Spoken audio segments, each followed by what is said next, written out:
So I'm back again to talk about American domestic politics, and I'm here to talk about the 2028 presidential election. Yeah, I'm leaping far ahead of myself here, but I just want people to realize that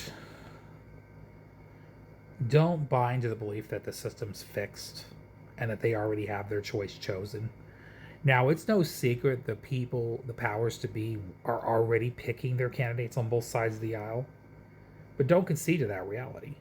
Don't allow that narrative to hang over you and deter your choice when you vote. When you go vote for presidential in 2028, keep in mind, vote for the person that meets the moment. Don't vote for what the naysayers tell you to support. Okay? Don't let the media brainwash you into believing who can and can't win. It's nonsense. 2028, considering where our country's going to be and what we're going through right now, things are more unpredictable than they ever been. Ever. Okay. So don't let the polling market and all these other people, CNN, the corporate news media tell you it's going to be Vance and Newsom, it's going to be this, it's already fixed. No, no, no, no. They want you to support that. Don't support that because the media says those are the people it's going to be. The fate's not sealed. We're not there yet. The media is already trying to brainwash people on how they should vote, what they should support, who they should support as a candidate, and it's nonsense. It's nonsense because I got news for you. The American people are not going to want J.D. Vance, especially after the ruin of Donald Trump's reign. Okay.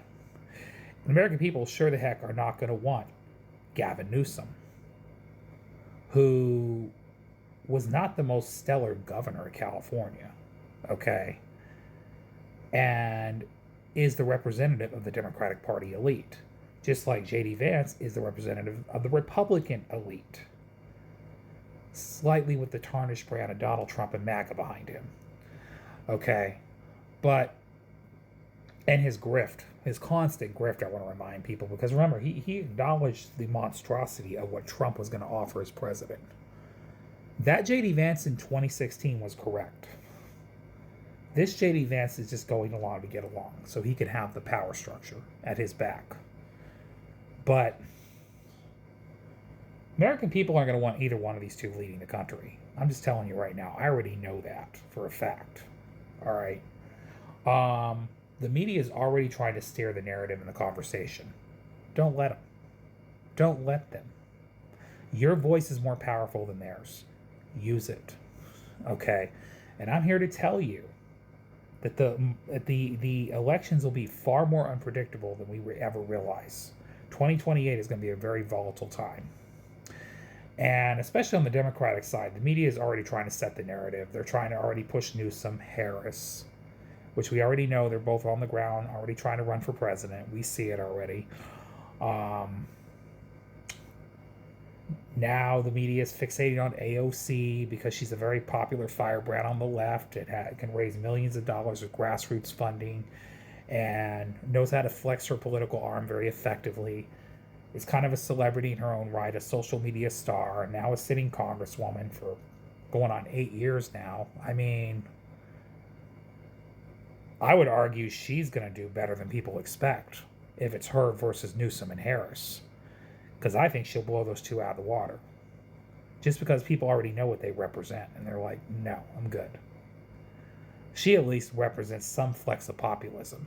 Now, I'm not even calling her as the favorite, though, because I like AOC.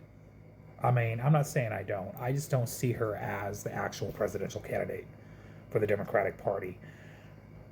Because of the way she's maneuvering her politics right now, she's kind of playing this cautionary movement a little too much so, and it's kind of making her look weak. She's afraid of challenging the power structure of her own party. In a time when people want somebody to flex their muscle and fight the power structure. People are hungry for fighters. Okay. And that's why Newsom put up the fight he put up for the short time he did with Trump. Because he sees the American people are disillusioned with Trump.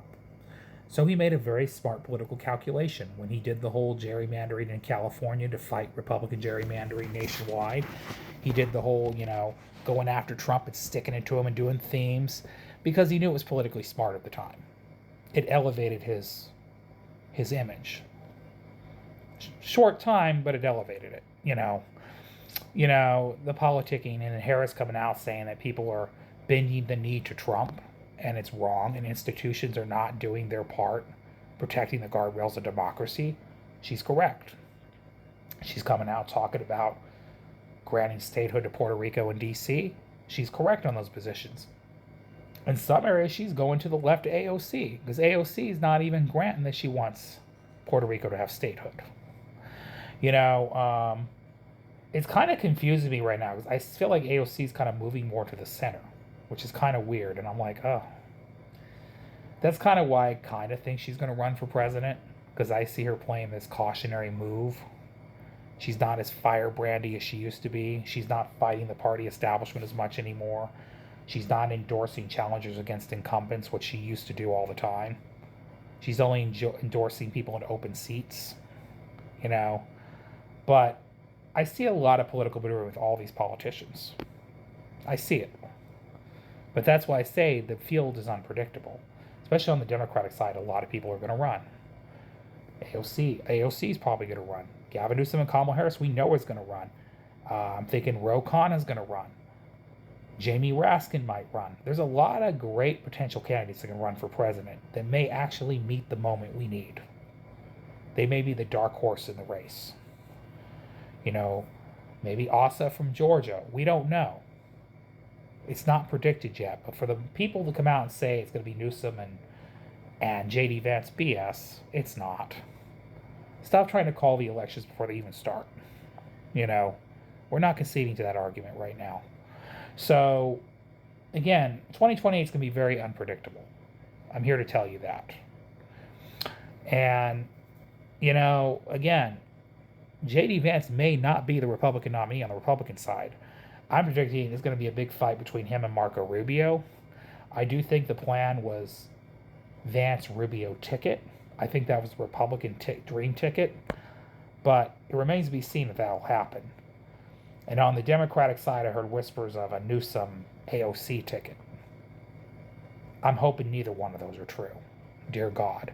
Because if those are the choices for America, we're already dealing with volatile times. That's only going to divide the country more. Because those are the faces of politics that are so polarizing. The Republican would be a complete establishment ticket.